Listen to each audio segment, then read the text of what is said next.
എബ്രായർ അധ്യായം 10. ന്യായപ്രമാണം വരുവാനുള്ള നന്മകളുടെ നിഴൽ മാത്രമാണ്, അവയുടെ സാക്ഷാൽ രൂപമല്ല. അതുകൊണ്ട് ആണ്ടുതോറും ആവർത്തിച്ചു പോരുന്ന അതേ യാഗങ്ങളാൽ അടുത്തു വരുന്നവരെ പരിപൂർണരാക്കുവാൻ അതിനൊരിക്കലും കഴിവില്ല. കഴിയുമായിരുന്നുവെങ്കിൽ ഒരിക്കലായി ശുദ്ധീകരിക്കപ്പെട്ട ആരാധകർക്ക് പിന്നെ പാപബോധമില്ലാതാക്കുന്നതിനാൽ യാഗങ്ങൾ നിന്നുപോകുമായിരുന്നില്ലേ?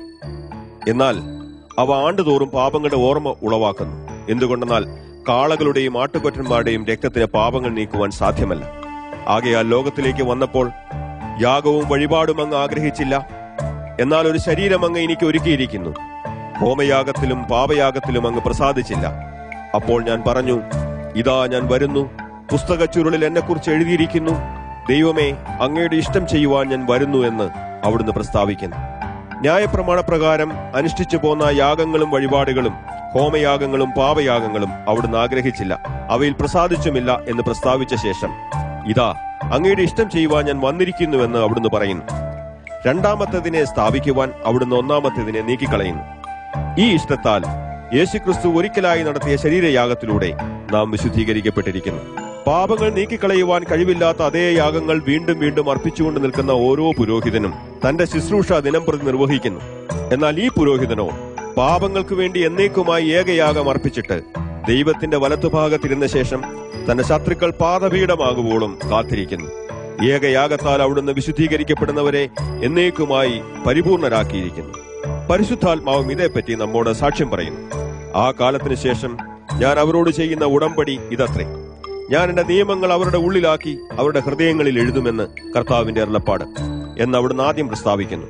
അനന്തരം അവരുടെ പാപങ്ങളും അകൃത്യങ്ങളും ഞാൻ ഇനി ഓർക്കയില്ല എന്നും പറയുന്നു. ഇവയുടെ മോചനമുള്ളിടത്ത് ഇനി പാപങ്ങൾക്ക് വേണ്ടി ഒരു യാഗവും ആവശ്യമില്ല. അതുകൊണ്ട് സഹോദരരെ, യേശുവിന്റെ ശരീരം എന്ന തിരശ്ശീലയിലൂടെ നമുക്ക് തുറന്നു തന്ന ജീവനുള്ള പുതുവഴിയായി യേശുവിന്റെ രക്തത്താൽ അതിവിശുദ്ധ സ്ഥലത്തേക്ക് പ്രവേശിക്കുവാനുള്ള ധൈര്യവും ദൈവഭവനത്തിന്മേൽ അധികാരമുള്ള ഒരു മഹാപുരോഹിതനും നമുക്കുള്ളതുകൊണ്ട് നാം ദുർമനസാക്ഷി നീങ്ങുവാൻ തക്കവണ്ണം ഹൃദയങ്ങളിൽ തളിക്കപ്പെട്ടവരും ശുദ്ധജലത്താൽ ശരീരം കഴുകപ്പെട്ടവരുമായി വിശ്വാസത്തിന്റെ പൂർണ്ണ നിശ്ചയത്തോടും ആത്മാർത്ഥ ഹൃദയത്തോടും കൂടി ദൈവത്തോട് അടുത്തു ചെല്ലുക. നമ്മുടെ പ്രത്യാശ ഏറ്റുപറയുന്നതിൽ നമുക്ക് അചഞ്ചലരായി ഉറച്ചു നിൽക്കാം.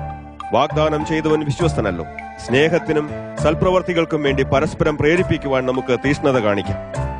ചിലർ പതിവാക്കിയിട്ടുള്ളതുപോലെ സഭായോഗങ്ങളെ ഉപേക്ഷിക്കാതെ നമുക്ക് തമ്മിൽ തമ്മിൽ പ്രബോധിപ്പിക്കാം. നാൾ സമീപിക്കുന്നുവെന്ന് കാണും തോറും അത് അധികമധികം ചെയ്യേണ്ടതാണ്. സത്യത്തിന്റെ പരിജ്ഞാനം ലഭിച്ച ശേഷം നാം മനഃപൂർവ്വം പാപം ചെയ്താൽ പാപങ്ങൾക്ക് വേണ്ടി ഇനിയൊരു യാഗവും ശേഷിക്കുന്നില്ല. പിന്നെയോ ന്യായവിധിയുടെ ഭയാനകമായ സാധ്യതയും എതിരാളികളെ ദഹിപ്പിക്കുന്ന ക്രോധാഗ്നിയുമേ ഉള്ളൂ. മോശയുടെ ന്യായപ്രമാണം അനുസരിക്കാത്തവൻ കരുണ ലഭിക്കാതെ 2 or 3 സാക്ഷികളുടെ മൊഴിയാൽ മരിക്കുന്നു. ദൈവപുത്രനെ ചവിട്ടിക്കളയുകയും തന്നെ വിശുദ്ധീകരിച്ച ഉടമ്പടിയുടെ രക്തത്തെ അശുദ്ധമെന്ന് കരുതുകയും കൃപയുടെ ആത്മാവിനെ നിന്ദിക്കുകയും ചെയ്തവൻ എത്രയോ കഠിനതരമായ ശിക്ഷയ്ക്കാണ് പാത്രമാകുന്നതെന്ന് ആലോചിക്കുവിൻ.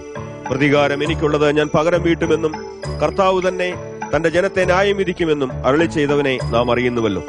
ജീവനുള്ള ദൈവത്തിന്റെ കൈകളിൽ വീഴുന്നത് ഭയങ്കരം തന്നെ. പ്രകാശനം ലഭിച്ച ശേഷം നിങ്ങൾ കഷ്ടതകളാൽ പോരാട്ടം സഹിച്ചു നിന്ന ആദ്യകാലം ഓർത്തുകൊള്ളുവിൻ. ചിലപ്പോൾ നിങ്ങൾ പരസ്യമായി നിന്ദിക്കപ്പെടുകയും പീഡിപ്പിക്കപ്പെടുകയും ചെയ്തു. മറ്റു ചിലപ്പോൾ അധിക്ഷേപവും പീഡനവും ഏറ്റവരോട് ചേർന്നു നിന്നു. തടവുകാരോട് നിങ്ങൾ സഹതാപം കാണിച്ചു. നിങ്ങളുടെ സ്വത്തുക്കൾ അപഹരിക്കപ്പെട്ടപ്പോൾ മികച്ചതും ശാശ്വതവുമായ സമ്പത്ത് നിങ്ങൾക്കുണ്ടെന്ന് അറിഞ്ഞതുകൊണ്ട് നിങ്ങളത് സന്തോഷത്തോടെ സഹിച്ചു. അതുകൊണ്ട് മഹാപ്രതിഫലമുള്ള നിങ്ങളുടെ ധൈര്യം ഉപേക്ഷിക്കരുത്. ദൈവേഷ്ടം നിറവേറ്റി വാഗ്ദാനം സ്ഥാപിക്കുവാൻ സഹിഷ്ണുതയാണ് നിങ്ങൾക്ക് ആവശ്യം. ഇനി അല്പകാലം കഴിഞ്ഞ് വരുവാനുള്ളവൻ വരും, താമസിക്കുകയുമില്ല. എന്നാൽ എന്റെ നീതിമാൻ വിശ്വാസത്താൽ ജീവിക്കും. പിന്മാറുന്നുവെങ്കിൽ എന്റെ ഉള്ളത്തിന് അവനിൽ പ്രസാദമില്ല. നാമോ പിന്മാറി നാശത്തിലേക്ക് പോകുന്നവരുടെ കൂട്ടത്തിലല്ല, വിശ്വസിച്ച് ജീവരക്ഷ നേടുന്നവരുടെ കൂട്ടത്തിൽ ഉള്ളവരാണ്.